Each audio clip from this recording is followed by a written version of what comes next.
Praise the lord. ఈరోజు దేవుడు నీతోనే మాట్లాడుతున్నాడు. జీవితంలో గాయం తగిలితే రోజులు గడిచే కొద్దీ ఆ గాయం మానిపోయింది.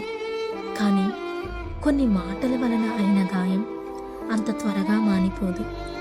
నువ్వు కానీ నేను కానీ ఎవరైనా సరే అనవసరంగానే ఒక్క మాట ఒక వ్యక్తి ఆత్మవిశ్వాసాన్ని పూర్తిగా దెబ్బతీస్తుంది. నువ్వనే మాటలు ఎదుటి వ్యక్తి బ్రెయిన్లో పదే పదే గుర్తుకొస్తూ మానసికంగా కృంగిపోతారు.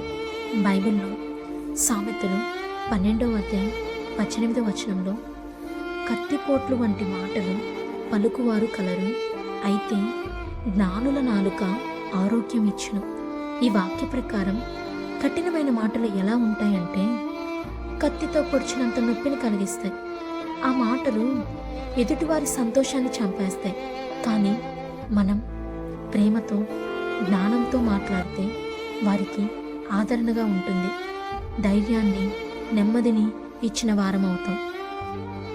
మన మాటలతో ఒకరిని గొప్ప చేయకపోయినా పర్లేదు, కానీ మన మాటలతో ఎదుటివారిని తృణీకరించకూడదు, గాయపరచకూడదు. ఒక్క విషయం మాత్రం ఎప్పుడూ మర్చిపోకండి, దేవుని బిడ్డలుగా బ్రతుకుతున్నాం. మన మాటలు ఒకరి కన్నీరు తుడిచే విధంగా ఉండాలి, కానీ కన్నీరు తెప్పించే విధంగా ఉండకూడదు.